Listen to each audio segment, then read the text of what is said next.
Rhode Island DOT Director Peter Alviti, thanks for being here. Thank you for having me. So before we get to the oversight hearing and the Washington Bridge in general, I want to talk to you about some lane closures that are happening on 95 that drivers should be aware of. This is happening between exits 33 and 35. Right. Can you just get us up to speed when these are happening and what drivers should be aware of? Sure. So not this week, but next weekend and the weekend after. Okay. 2 3-day weekends. We're going to be fixing a bridge on Route 95 in each direction on 95, both directions. The area that they're doing it in is around the zoo. Okay. The zoo area in Cranston-Providence line, thereabouts. We're actually not rebuilding a bridge. This is a unique kind of project. We're going to be demolishing a bridge and filling it in, because what's underneath is an old railway that's not in use anymore, so we don't need the bridge to go over it. So we're going to fill it in. It'll be one less deficient bridge in the state, and we'll fill it in and build a road where the bridge is.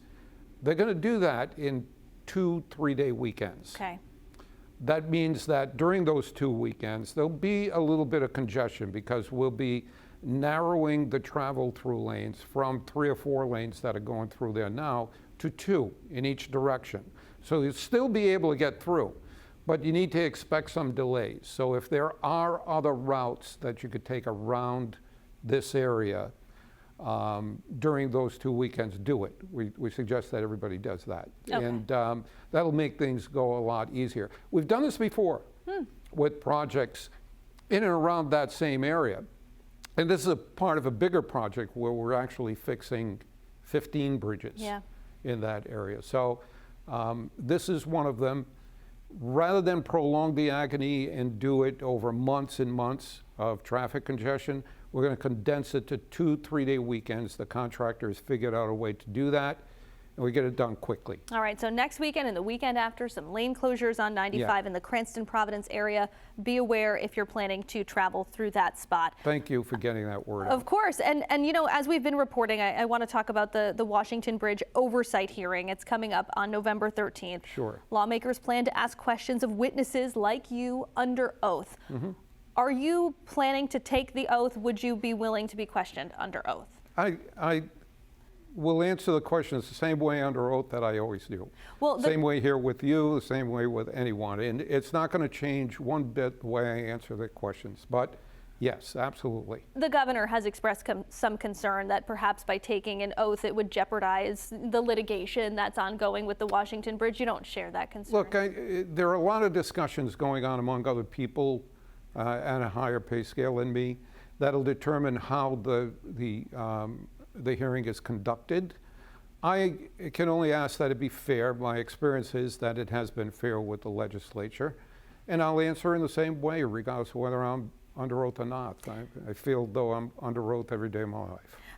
Jim Hummel had a report in the Providence Journal for the Hummel report that showed a draft version of the consultant's report on the westbound span's failure, showed that the rods that ultimately failed had been corroding for 15 years or more. When did you become aware of that timeline? So all that I can tell you is I'm aware of the information in the reports that we receive. Okay.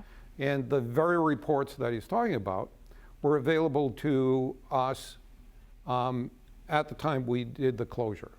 Okay. So I became aware of that rod being snapped in December of 23. Okay.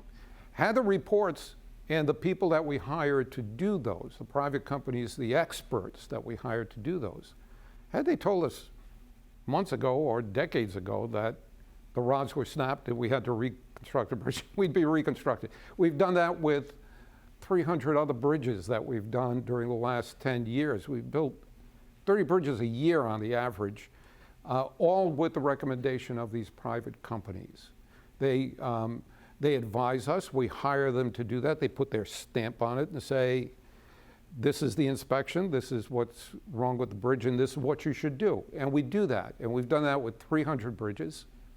In the case of the Washington Bridge, they were incorrect. And that's what this is all about. It's their contract said that they would inspect it in a certain way, and tell us, and they didn't, and that's where we are. Last question for you on this topic.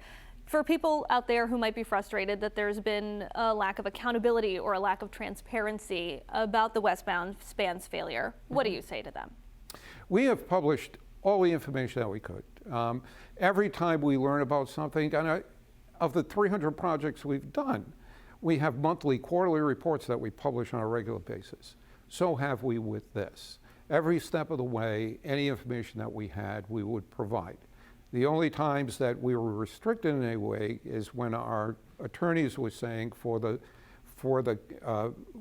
betterment of the lawsuit against these companies that broke their contracts with us,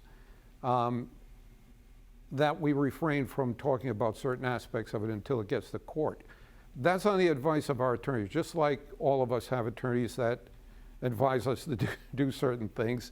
We pay attention to that. But in all other cases, in Jim Hummel's report, all the inspection reports that he talked about, they've been published. The two that he cited were actually on our website since December 23. Even with the finding about the 15 years of corrosion? I thought he said that was... All of that came out in a forensic analysis of those reports. Gotcha. So the forensic analysis says after looking at all of these reports, their opinion is. I can only say what we know. What we knew at each step of the way, what these companies, some 15 companies, I think the report itself said 6 companies didn't report on these aspects of when they should have. They broke their contract because we hired them and paid a lot of money for them to look at this bridge, inspect it, and tell us if anything was wrong, and if there are any critical findings, let us know. And they didn't tell us any of that. And that's what this is all about.